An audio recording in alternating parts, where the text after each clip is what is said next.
এখন যেটা হলো যে সরাসরি তো মৃত্যুদণ্ড কার্যকর করা যাবে না, কারণ এটা সুপ্রিম কোর্টে পাঠাতে হবে ডেথ রেফারেন্স কনফার্মেশনের জন্য।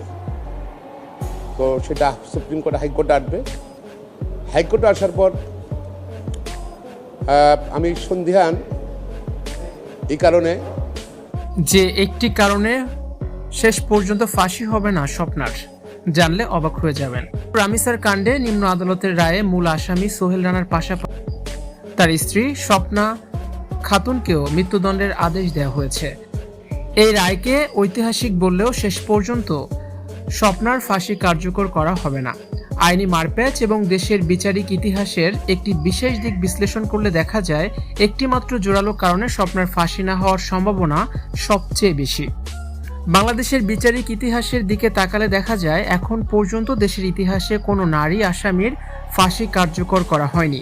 অনেক নারী আসামি অতীতে মৃত্যুদণ্ডে দণ্ডিত হলেও পরবর্তীতে উচ্চ আদালত বা রাষ্ট্রপতির মার্জনা ব্যবস্থায় তাদের সাজা কমেছে। যদি এই মামলায় শেষ পর্যন্ত স্বপ্নার ফাঁসি কার্যকর করা হয় তবে তা হবে দেশের ইতিহাসে একদম প্রথম এবং সম্পূর্ণ নতুন একটি দৃষ্টান্ত।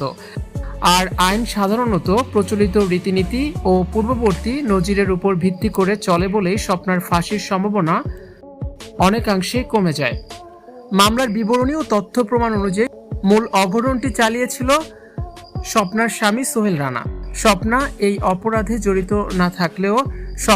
অপরাধে সরাসরি জড়িত না থাকলেও তিনি সোহেলকে তথ্য লুকাতে এবং অপরাধ আড়াল করতে সাহায্য করেছিলেন। অর্থাৎ আইনের দৃষ্টিতে স্বপ্না এখানে মূল অপরাধী নন, বরং অপরাধের সহযোগী। উচ্চ আদালতে আপিল করা হলে স্বপ্নার আইনজীবী এই পয়েন্টটিকে সবচেয়ে বেশি গুরুত্ব দেবেন। আইনজীবীদের মতে শুধুমাত্র সহযোগিতার অপরাধে কোনো নারীর ফাঁসি দেওয়ার নজির এই দেশে বেশ বিরল। তাছাড়া স্বপ্নার ছোট সন্তান থাকার মানবিক দিকটি বিবেচনা করা হতে পারে। সেক্ষেত্রে উচ্চ আদালত স্বপ্নার ফাঁসির সাজা কমিয়ে বড়জোর যাবজ্জীবন কারাদণ্ড দিতে পারেন। আইনি কাঠামোর এই সূক্ষ্ম বিশ্লেষণই বলে দেয় কেন স্বপ্নার ফাঁসির দড়িতে ঝোলার সম্ভাবনা প্রায় নেই বললেই চলে। এবং দেশের ইতিহাসে কোনো নারীর ফাঁসি না হওয়ার এই দুইটি বিষয় একত্রিত হয়ে স্বপ্নাকে চরম শাস্তি থেকে বাঁচিয়ে দিতে পারে।